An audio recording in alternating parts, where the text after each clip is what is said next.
this is quite rather. Don't recall the translation. Let's see. I have capital of effort.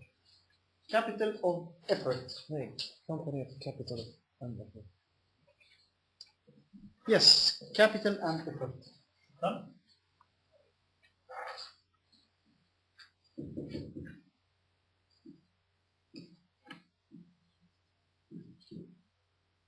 And the fourth is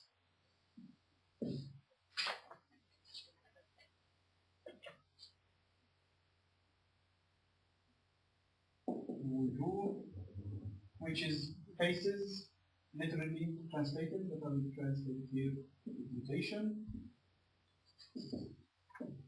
And lastly, we have the muqawaba.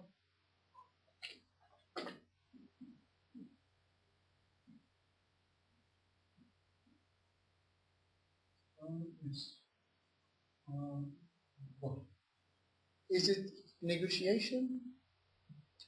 Yes. This is a company. Very good. He chose not to translate it because the translation I found it was negotiation. It's quite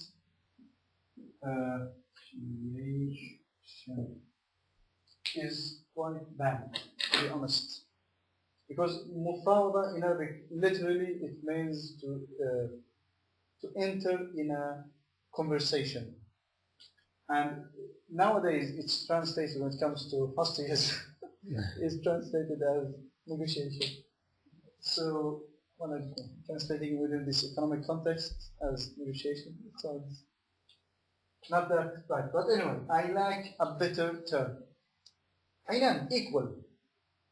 It's when two persons decide to join equally with both money and effort. So I and Brother Hussein, for instance, we chose to start a, let's say, car agency. Both of us would work there, and both of us will contribute with money. So this is Aynan. So we have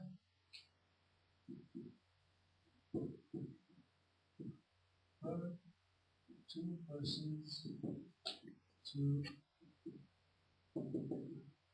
captains. And then you have only persons.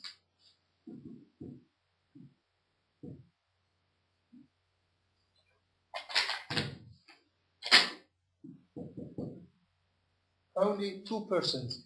It's like when, let's say, two carpenters decide that, okay, today we'll go out to the market and see how we can fish some customers, and if I get one customer, you get two customers, and we will divide the incomes, well, either equally or 40-60%, or however they prefer to share the losses and revenues.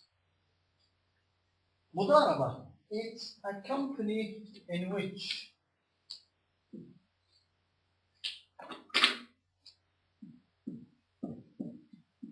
two persons plus one external effort. I know that Mr.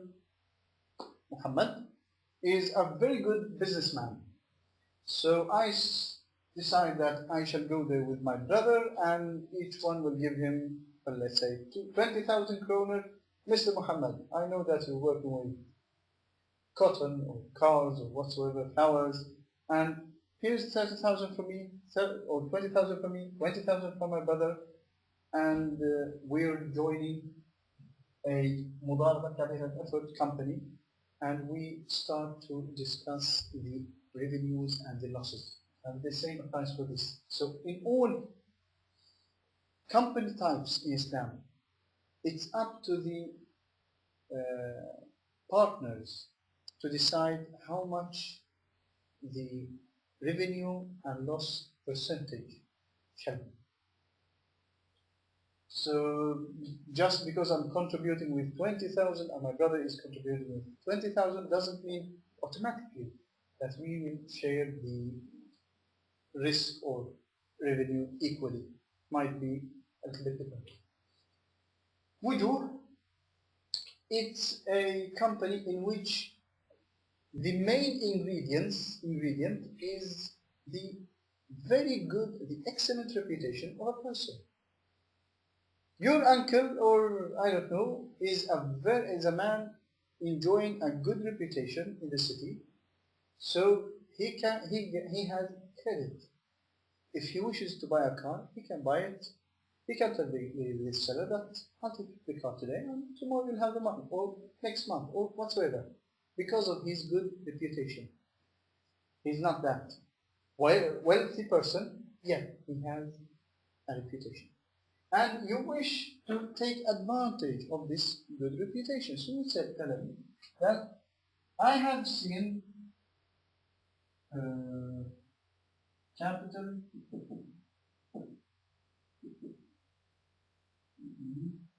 plus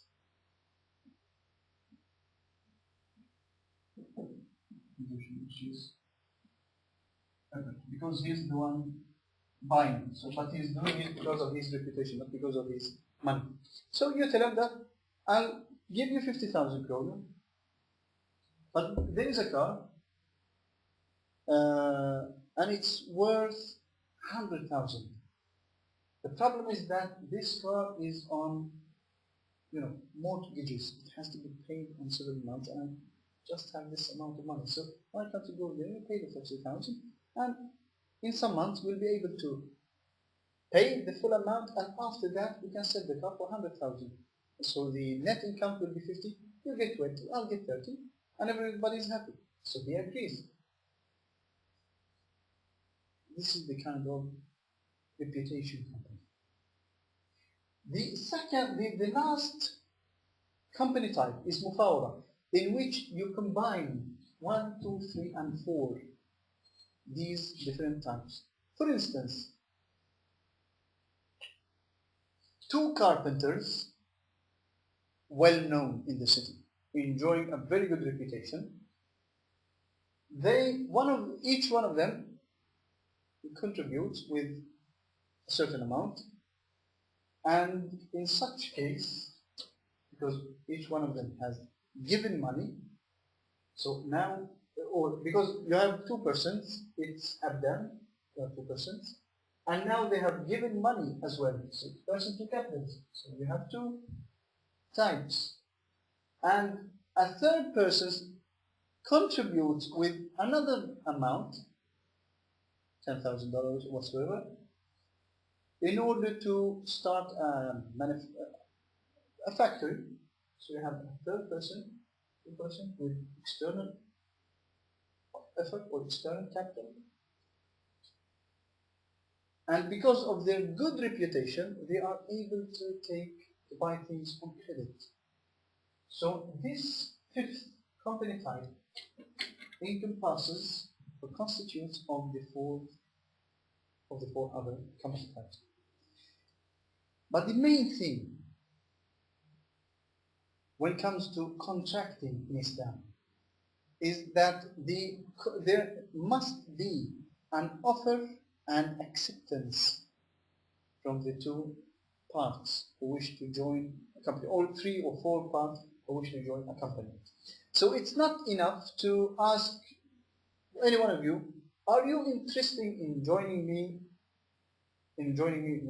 to start a company? And the answer is yes. Because this is just, what shall I say, an intention. I'm checking your intention. Do you have the intention? Are you willing to do so? So it's more like an explanation of will of my side, an explanation of willingness of your side.